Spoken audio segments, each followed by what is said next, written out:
Bonjour à tous. Je vais vous montrer quelques images très explicites sur les prisons tunisiennes et vous allez comprendre. En ce moment, plein d'émeutes, même dans des petites villes, où des dizaines de jeunes s'en prennent au mobilier urbain, à des magasins, sortent les gens de leur voiture, ils mettent le feu, cassent des vitrines, provoquent la police. Bien sûr, tout cela est lié un petit peu au trafic, voire beaucoup plus avec le trafic de drogue, car ils ne tolèrent pas qu'il y ait des contrôles. Je vais vous montrer ces images. Je vous offre un aparté. On vous parle de la loi 52. C'est une loi de 1992 en Tunisie relative aux stupéfiants. C'est un texte qui a été fait sous Ben Ali. Une loi très sévère pour les consommateurs de cannabis. Et donc, ça a suscité de nombreuses controverses en raison de son impact social sur les jeunes.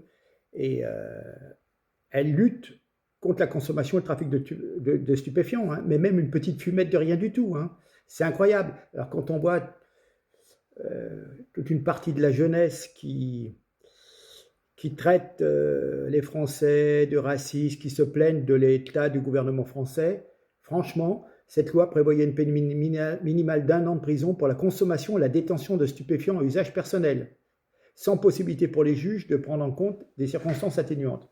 Alors, il y a eu des modifications, des amendements, etc. Mais pour l'instant, c'est quand même un sujet brûlant en Tunisie. Donc, amendement 2017-2024, avec un petit peu plus de flexibilité pour les juges. Mais eux, ce n'est pas les juges français. Ils continuent un peu d'appliquer et d'envoyer toute la jeunesse au trou. Et vous allez comprendre en voyant l'état des prisons quand vous êtes 120 pour 60 couchettes. Vous allez comprendre. Et prenez-en de la graine pour certains qui ne se rendent vraiment pas compte que il fait bon vivre en France. Bref, allez, c'est écœurant. Regardez. Demander à voir une cellule pour se rendre compte de nos propres yeux de l'ampleur du problème. La prison a dit oui, tout en sachant ce qu'on allait découvrir. Salam, bonjour. Salam. Dans cette cellule, il y a 120 personnes pour 65 couchages. Les prisonniers dorment à 2 par matelas, tête bêche. Ceux qui ont les lits du bas ne peuvent même pas s'asseoir. Ces images, la prison aussi en a honte. Elle nous a laissé les tourner pour faire pression sur les autorités. Si la loi 52 change, plusieurs milliers de petits consommateurs seraient libérés et les prisonniers restants ne seraient plus tous obligés de partager leur lit.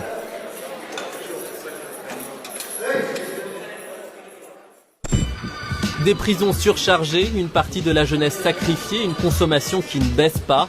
La politique ultra-répressive de la loi 52 ne convainc plus personne. Mais pourquoi donc cette loi est-elle encore là ?